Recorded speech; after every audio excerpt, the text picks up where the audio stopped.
João desceu do comboio na estação de Santa Apolónia, em Lisboa, com a mochila pesada nas costas e o coração leve pela promessa de umas férias de verão inesquecíveis.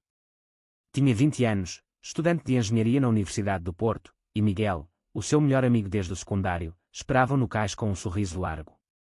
Mas quando chegaram à casa familiar nos arredores da cidade, junto ao Tejo, o pai de Miguel, António, abriu a porta e o mundo de João virou-se do avesso num instante. Os olhos cinzentos do homem de 45 anos fixaram-se nos dele com uma intensidade que o deixou sem ar, como se uma faísca invisível tivesse acendido algo proibido. A casa era uma vivenda modesta, com paredes caiadas de branco e um jardim pequeno onde floresciam buganvílias vermelhas. Miguel, também de 20 anos, tagarelava animadamente sobre os planos, praias em Cascais, noites em bares do bairro Alto, e talvez uma viagem até Sintra. João assentia, mas a sua mente já estava presa à figura de António, um viúvo que trabalhava como professor de história numa escola secundária local. Ele era alto, com cabelos grisalhos salpicados de preto, e uma voz grave que ecoava a autoridade misturada com uma gentileza inesperada. Durante o jantar daquela primeira noite, enquanto comiam sardinha assada e bebiam vinho verde, António perguntou a João sobre os seus estudos, e a conversa fluiu com uma naturalidade que o jovem nunca sentira com mais ninguém. Miguel ria-se, alheio a tudo, mas João sentia um formigueiro na pele cada vez que os olhares se cruzavam. Nos dias seguintes, a rotina instalou-se. De manhã, os três tomavam pequeno almoço juntos, pão fresco, queijo e café forte. António partilhava histórias da história portuguesa, dos descobrimentos aos tempos modernos, e João ouvia fascinado, descobrindo um mundo de ideias que o faziam questionar as suas próprias certezas. Miguel, mais extrovertido, arrastava-o para aventuras diárias, mas João encontrava desculpas para ficar em casa, ajudando António com tarefas domésticas. "Precisas de ajuda com o jardim?" perguntava, e António aceitava com um aceno, os dois trabalhando lado a lado em silêncio confortável. Foi numa tarde quente, enquanto regavam as plantas, que António tocou acidentalmente na mão de João. O toque foi breve, mas elétrico, e ambos pararam, os olhos encontrando-se num momento de reconhecimento mútuo. João sentiu o peito apertar, sempre soubera que era diferente, que as raparigas não o atraíam como aos outros, mas nunca admitira para si mesmo. Agora, ali estava, perante um homem casado no passado, pai do seu melhor amigo, e o desejo surgia como uma onda incontrolável. A tensão crescia subtilmente. À noite, João deitava-se no quarto de hóspedes, ouvindo o som distante do rio, e pensava em António. Sonhava com conversas profundas, toques inocentes que se tornavam algo mais. Mas a culpa já o roía. Miguel era como um irmão, partilhavam segredos, risos, confidências. Como podia trair essa amizade? A sociedade portuguesa, ainda marcada por tradições católicas e conservadoras, não perdoava facilmente tais inclinações. João lembrava-se das histórias que ouvia na universidade, de amigos que escondiam a sua orientação por medo de rejeição familiar. António, por seu lado, parecia lutar com demónios internos. Viúvo há 5 anos, criara Miguel sozinho, priorizando sempre o filho. Mas nos olhares que trocava com João, via-se um homem solitário, ansiando por conexão. Uma noite, após Miguel adormecer cedo depois de uma saída exaustiva, João e António ficaram na sala, vendo um documentário sobre a Revolução dos Cravos. A conversa derivou para temas pessoais. "Sentes-te sozinho, às vezes?" perguntou João, ousado pelo vinho. António hesitou, os olhos baixando. "Todos os dias. Mas o Miguel é a minha vida." João sentiu um aperto no estômago. "E se houvesse mais?" As palavras saíram antes que pudesse contê-las. António olhou-o fixamente, o ar carregado de eletricidade. "João, isto não pode ser." Mas o tom era incerto, e João soube que o abismo se abria à sua frente. Os dias tornaram-se um jogo perigoso de proximidade e evasão. João ajudava António na cozinha, os corpos roçando-se acidentalmente, enviando choques pelo seu corpo. Miguel notava algo estranho, mas atribuía ao cansaço das férias. "Estás mais quieto, mano." "Tudo bem." João mentia com um sorriso forçado. Internamente, o conflito rasgava-o, o desejo por António colidia com a lealdade a Miguel, e a pressão social pesava como uma âncora. Em Portugal, apesar dos progressos legais, o casamento gay era permitido desde 2010, as mentalidades mudavam devagar, especialmente em famílias tradicionais como a de António, originária de uma vila conservadora no Alentejo. Numa tarde chuvosa, enquanto Miguel saía para encontrar amigos, João e António ficaram sozinhos. A conversa começou inocente, sobre livros, mas rapidamente se tornou confessional. António admitiu a sua atração por homens, reprimida durante anos por causa do casamento e da paternidade. Casei-me jovem, por pressão familiar. Amava a mãe do Miguel, mas não da forma que ela merecia. João ouviu, o coração acelerando. E agora? António suspirou. Agora, vejo em ti o que sempre neguei em mim. Eles aproximaram-se, mas pararam antes do toque. A porta da frente abriu-se, Miguel voltara cedo. O momento quebrou-se, deixando uma ferida aberta. A culpa consumia João. Ele passeava sozinho pelas ruas de Lisboa, passando pela Sé Catedral, sentindo o peso da tradição religiosa. Como podia prosseguir? António era o pai do seu amigo, qualquer relação seria uma traição. Mas o desejo era mais forte, e as noites tornavam-se insônias de tormento. Finalmente, numa discussão acalorada com si mesmo, decidiu confrontar António. Temos de parar isto antes que magoe o Miguel. António concordou, mas os olhos traíam a dor. No entanto, o destino conspirava contra eles. Os eventos aceleraram numa saída noturna ao Bairro Alto. Miguel insistiu em levar o pai, para descontrair. Os três beberam ginginha em bares lotados, a música fada e quando melancólica. João e António evitavam-se, mas o álcool soltava inibições. Num momento a sós no terraço de um bar, com vista para as luzes da cidade, António confessou: não consigo parar de pensar em ti. João, embriagado, respondeu com um beijo impulsivo. Foi breve, mas intenso, selando o inevitável. Miguel apareceu segundos depois, alheio, mas o dano estava feito. No dia seguinte, a ressaca moral era pior que a física. João acordou com remorsos, António evitou durante o pequeno almoço. Miguel, sentindo a tensão, perguntou: passa-se algo entre vocês? Ambos negaram, mas a mentira pesava. João sentia-se um traidor, António, um pai falhado. A sociedade portuguesa, com as suas raízes católicas profundas, condenava tais atos. António lembrava-se da sua juventude, quando amigos gays eram ostracizados, forçados a esconder-se. Agora, aos 45 anos, arriscava tudo: a relação com o filho, a reputação como professor. João decidiu partir cedo, mas Miguel convenceu a ficar para uma viagem a Sintra. No carro, a tensão era palpável. Em Pena Palace, com os seus torreões coloridos, João e António encontraram-se sozinhos num jardim. Isto é loucura, disse João. Mas é real, rebateu António. Eles abraçaram-se, escondidos pelas árvores, o primeiro toque verdadeiro. O coração de João disparou: era amor, ou mera atração? A dúvida corroía-o. De volta à casa, Miguel confrontou-os. Tinha visto mensagens no telemóvel de João, nada explícito, mas sugestivo. O quê? O meu pai e tu. A fúria explodiu. Miguel sentiu-se traído, o seu mundo desmoronando. Como pudeste, João? E tu, pai? Sempre foste o meu herói. António tentou explicar: filho, eu nunca quis magoar-te.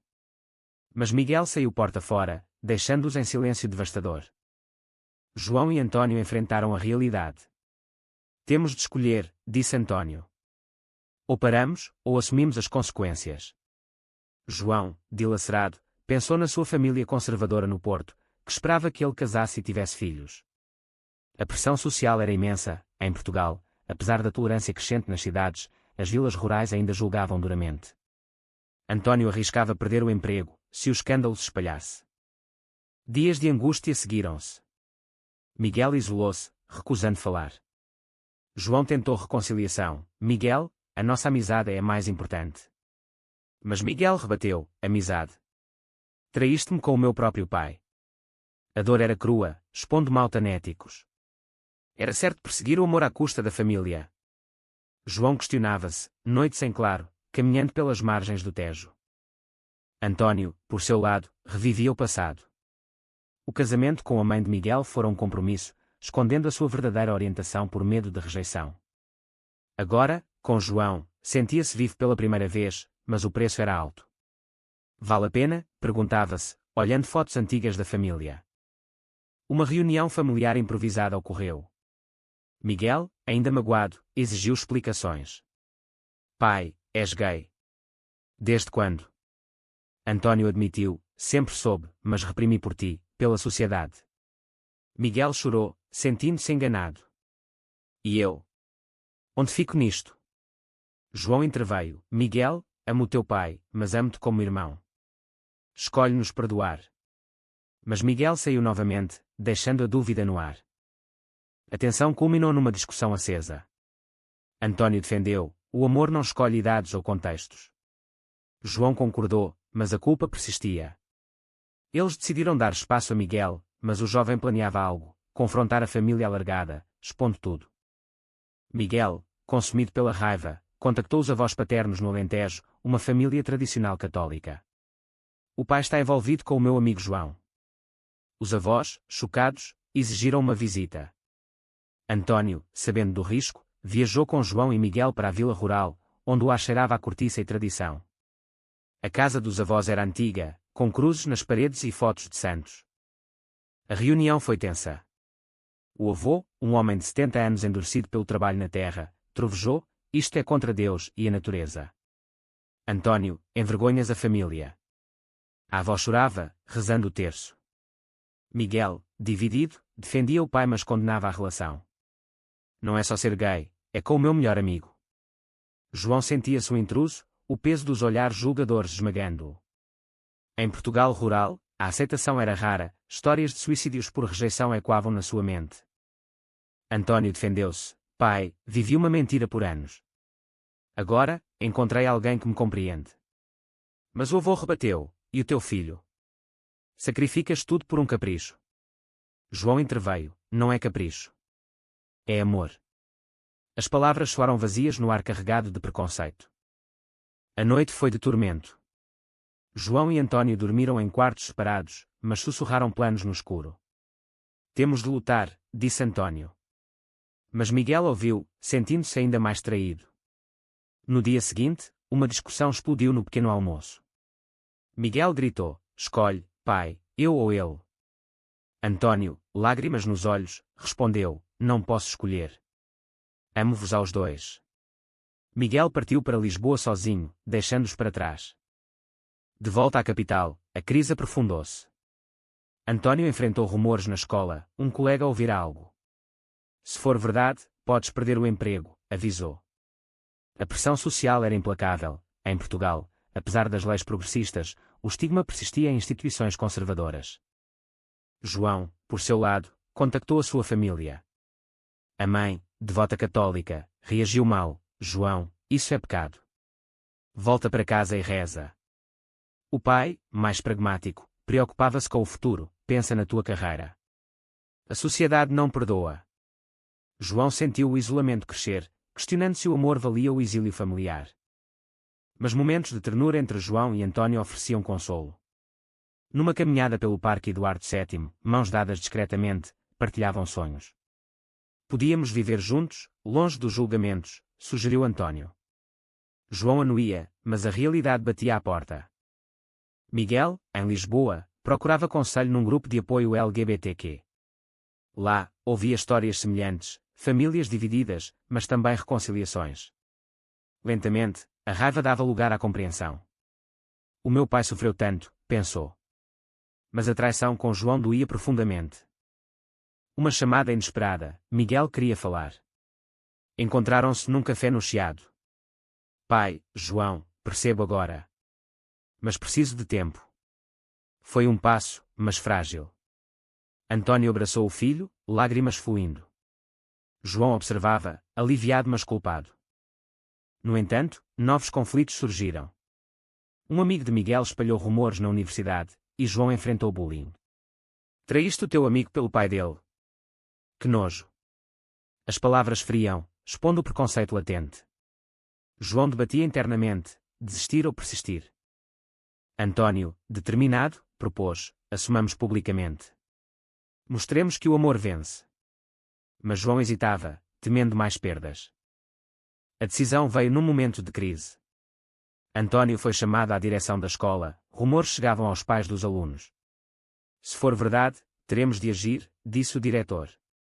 António, enfrentando o abismo, admitiu: sim, sou gay e estou numa relação. O choque foi geral, mas António sentiu-se livre pela primeira vez. Em casa, contou a João e Miguel. Miguel, evoluindo, apoiou: pai, orgulho-me de ti. Mas avisou, ainda dói com o João. João pediu perdão novamente, Miguel, errei ao esconder. Mas o amor surgiu. Miguel assentiu, talvez um dia perdoe. A família alargada reagiu mal. Os avós cortaram contacto, não és mais bem-vindo. António sofreu, mas escolheu o seu caminho. Perdi muito, mas ganhei autenticidade. João enfrentou a sua família. Viajou ao Porto, confrontando-os. Mãe, pai, sou gay e amo António. A mãe chorou, como podes fazer isto à família? O pai, mais calmo, dá-nos tempo. Foi um começo, mas doloroso. De volta a Lisboa, João e António fortaleceram a relação. Partilhavam rotinas, jantares, passeios, conversas profundas. Mas a sociedade testava-os. Num evento LGBTQ no Príncipe Real, sentiram-se aceites, mas fora dali, olhares hostis persistiam. Miguel, reconciliando-se lentamente, juntou-se a eles num jantar. Quero tentar, disse. Foi tenso, mas esperançoso. No entanto, uma traição inesperada, um ex-colega de António espalhou fotos roubadas online, expondo a relação. O escândalo explodiu. Redes sociais ferviam, professor gay seduz amigo do filho. António perdeu o emprego. Miguel defendeu publicamente, o meu pai é um homem bom. Julgam sem saber. João apoiou, mas o dano era feito. Desempregado, António questionou, valeu a pena? João respondeu, sim, porque somos reais agora. Mas as finanças apertavam, António procurava trabalho, enfrentando discriminação. João, terminando os estudos, ajudava financeiramente. O amor crescia, mas o preço era alto, amizades perdidas, família distante. Numa noite de reflexão, António disse, escolhi-te, mas paguei com tudo. João abraçou-o, juntos, reconstruímos. Miguel, vendo o sofrimento, perdoou totalmente, vocês merecem ser felizes. Foi um turning point. Com o tempo, a vida estabilizou. António encontrou emprego numa ONG LGBTQ, ajudando outros. João graduou-se, trabalhando em engenharia sustentável. Viviam juntos numa pequena casa em Alfama, com vista para o castelo. Miguel visitava regularmente, a amizade restaurada, embora marcada. Mas as cicatrizes permaneciam. António lamentava a perda dos pais, morreram sem reconciliação. João confortava-o, mas questionava as suas escolhas. A sociedade evoluía, mas devagar, em Portugal, o orgulho gay em Lisboa contrastava com o conservadorismo rural. Numa viagem de família a Cascais, os três refletiam. Miguel disse, aprendi que o amor é complexo. António anuiu, e as decisões têm custos. João sorria, grato pelo caminho percorrido. Anos depois, a relação de João e António era sólida, um testemunho de resiliência. Enfrentaram mais desafios, saúde, finanças, mas o amor prevalecia. No entanto, a história levanta uma questão: será que o amor justifica a traição inicial e os danos causados à família e à amizade?